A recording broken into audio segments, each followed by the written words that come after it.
ବର୍ତ୍ତମାନ ଏବେ ଆସି ଯାଇଛି ଆଞ୍ଚଳିକ ପାଣିପାଗ ତରଫରୁ ଏକ ବଡ଼ ଖବର, ଯାହାକି ଆସନ୍ତା 23 ତାରିଖରୁ 25 ତାରିଖ ପର୍ଯ୍ୟନ୍ତ ହେବାକୁ ଯାଉଛି ପ୍ରବଳ ବର୍ଷା ସାଙ୍ଗକୁ ବିଜୁଳି ଘଡ଼ଘଡ଼ି। ଏନେଇ ସମ୍ପୂର୍ଣ୍ଣ ଖବର ଜାଣିବା ପାଇଁ ଭିଡ଼ିଓକୁ ଶେଷ ପର୍ଯ୍ୟନ୍ତ ଦେଖନ୍ତୁ ଏବଂ ଭିଡ଼ିଓକୁ ଗୋଟିଏ ଲାଇକ୍ କରି ଚ୍ୟାନେଲକୁ ସବସ୍କ୍ରାଇବ୍ ମଧ୍ୟ କରନ୍ତୁ।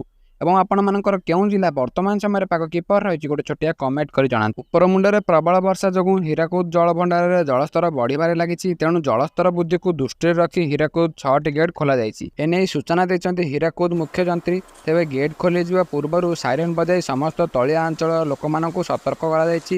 ପୂର୍ବାହ୍ନ 12ଟା ସୁଦ୍ଧା ହୀରାକୁଦ ଜଳସ୍ତର 620.91 ଫୁଟ ଥିଲା।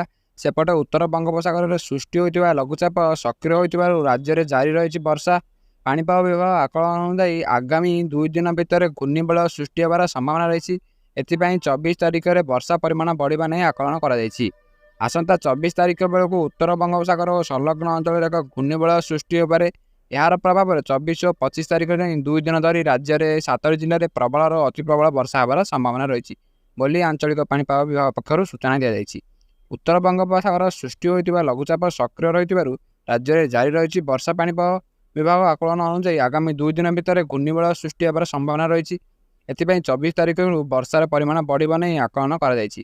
ଆସନ୍ତା 24 ତାରିଖ ବେଳକୁ ଉତ୍ତର ବଙ୍ଗୋପସାଗର ଓ ସଂଲଗ୍ନ ଅଞ୍ଚଳରେ ଏକ ଘୂର୍ଣ୍ଣିବଳୟ ସୃଷ୍ଟି ହୋଇପାରେ। ଏହାର ପ୍ରଭାବରେ 24 ଓ 25 ତାରିଖରେ 2 ଦିନ ଧରି ରାଜ୍ୟରେ 7 ଜିଲ୍ଲାରେ ପ୍ରବଳରୁ ଅତି ପ୍ରବଳ ବର୍ଷା ହେବାର ସମ୍ଭାବନା ରହିଛି।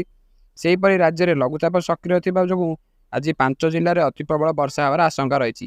ଆଜି ପାଇଁ ସୁନ୍ଦରଗଡ଼, କେନ୍ଦୁଝର ଓ ମୟୂରଭଞ୍ଜ ପାଇଁ ୟେଲୋ ୱାର୍ଣ୍ଣିଂ ଜାରି କରାଯାଇଛି ଏବଂ 3 ଜିଲ୍ଲାରେ ବିଜୁଳି ଘଡ଼ଘଡ଼ି ସହ ପ୍ରବଳ ବର୍ଷା ହେବାର ସମ୍ଭାବନା ରହିଛି। ସେହିପରି 23 ତାରିଖରେ ମୟୂରଭଞ୍ଜ, କେନ୍ଦୁଝର, ସୁନ୍ଦରଗଡ଼, ଝାରସୁଗୁଡ଼ା, ବରଗଡ଼, ସମ୍ବଲପୁର, ଦେବଗଡ଼ ଜିଲ୍ଲାରେ ପ୍ରବଳ ବର୍ଷା ହେବାର ଆକଳନ କରାଯାଇଛି। ସେହିଭଳି ସମୁଦ୍ର ଅଶାନ୍ତ ରହିଥିବାରୁ 22ରୁ 25 ତାରିଖ ପର୍ଯ୍ୟନ୍ତ ମତ୍ସ୍ୟଜୀବୀମାନଙ୍କୁ ସମୁଦ୍ରକୁ ପ୍ରବେଶ କରିବାକୁ କଟକଣା ଲଗାଯାଇଛି।